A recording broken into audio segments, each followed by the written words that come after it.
Hi friends, welcome to Sravanthi Shetty designs. మీరు కనుక మన ఛానల్ని ఫస్ట్ టైం చూస్తున్నట్లయితే లైక్ చేయండి, షేర్ చేయండి, సబ్స్క్రైబ్ చేయండి.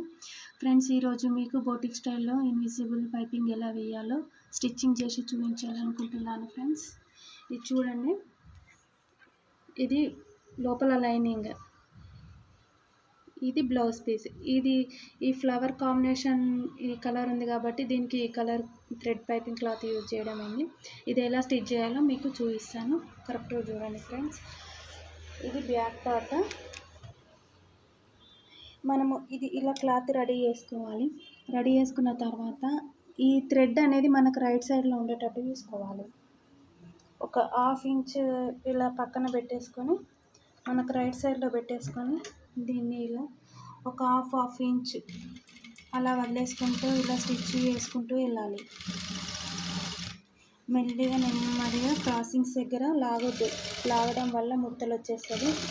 మెల్లిగా ఇలా స్టిచ్ చేసుకుంటూ వెళ్ళాలి.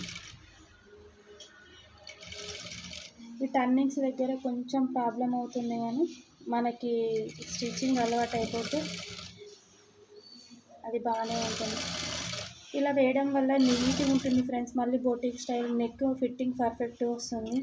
ఇట్లా జారిపోవడాలు అట్లా ఏమి ఉండదు, నీట్గా కనబడుతుంది. ఇట్లా డిజైనర్ బ్లౌజ్కి పైపింగ్ వేయడం వల్ల లుక్ బాగుంటుంది, బోటిక్ స్టైల్ ఉంటుంది, ఫినిషింగ్ కూడా నీట్గా ఉంటుంది. పైపింగ్ థ్రెడ్ అనేది మన క్లాత్ బయట కనబడకుండా నీట్గా ఉంటుంది. ఇది నెక్కి ఎలా వేయాలో వేసి చూపిస్తాను.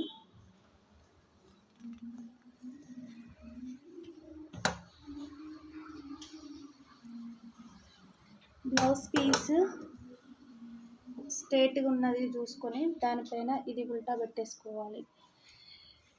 మనం బ్లౌజ్ పీస్ ఇలా స్ట్రేట్గా ఉన్న క్లాత్ పైన దీన్ని ఇట్లా ఉల్టా పెట్టేసుకోవాలి.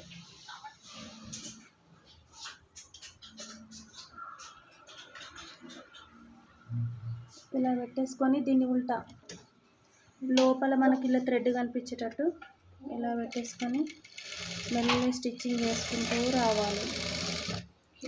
దీన్ని మెల్లగా టర్నింగ్స్ దగ్గర లాగకుండా ఇలా స్టిచ్చింగ్ చేసుకుంటూ రావడం వల్ల ఫినిషింగ్ నీట్గా వస్తుంది. ఓన్లీ టర్నింగ్స్ దగ్గర స్లోగా చేయాలి. తర్వాత మనం ఫాస్ట్గా చేసినా కానీ పర్లేదు. చూడండి, ఇలా సాఫ్ట్గా అనుకుంటూ వెళ్ళి ఇలా చేసిన తర్వాత మనం టర్నింగ్స్ దగ్గర ఇలా అనుకున్నాము. ఇలా చేయడం వల్ల పైపింగ్ నీట్గా ఉంటుంది ఫ్రెండ్స్. ఇది ఎలా వచ్చిందో మీకు చూపిస్తాను. 1 సెకండ్.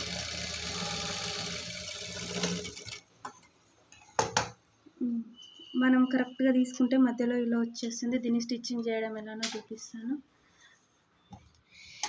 ఇది హాఫ్ ఇంచ్ అట్లా క్లాత్ వదిలేసుకొని కట్ చేసేసుకోవాలి. ఎక్స్ట్రా క్లాత్ అంతా 1/2 ఇంచ్ ఉంచేసుకొని ఇలా కట్ చేసుకొని ఈ టర్నింగ్ దగ్గర ఇట్లా చిన్న చిన్న కట్స్ పెట్టుకోవాలి. తప్పకుండా ఈ కట్స్ పెట్టుకుంటేనే మనకు పైపింగ్ థ్రెడ్ అనేది కరెక్ట్గా తిరుగుతుంది. లేకపోతే అక్కడ పట్టేసినట్టే ముడతలు వచ్చేస్తుంది. దాని తర్వాత ఈ లైనింగ్ క్లాత్ని లోపలికి అనేసి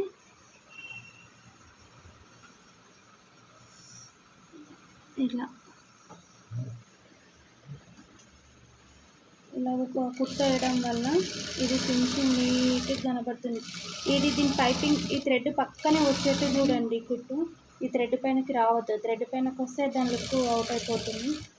ఫినిషింగ్ అనేది నీట్గా కనబడదు. దీని పక్కకు వచ్చేస్తే ఆ కుట్టు ఏర్పడదు, మనకు ఈ థ్రెడ్ పైపింగ్ కూడా నీట్గా కనబడుతుంది. ఇలానే సెట్ చేసుకుంటూ నెమ్మదిగా ఈ స్టిచ్చింగ్ వేసేటప్పుడు ఇలా నెమ్మదిగా కుట్టుకుంటూ వచ్చేయాలి. ఫైనల్గా దీని లుక్ ఎలా ఉందో మీకు చూపిస్తాను చూడండి ఫ్రెండ్స్. ఇది ట్రై చేయండి. బ్యాక్ సైడ్ ఎటు చూసినా ఒకేలా ఉంది. ఈ ఫ్లవర్స్కి మ్యాచ్ అవుతుంది. ఇట్లా ఫ్లవర్స్ వచ్చినప్పుడు తప్పకుండా మీరు కూడా ఇలా పైపింగ్ వేసుకోండి. Thank you friends.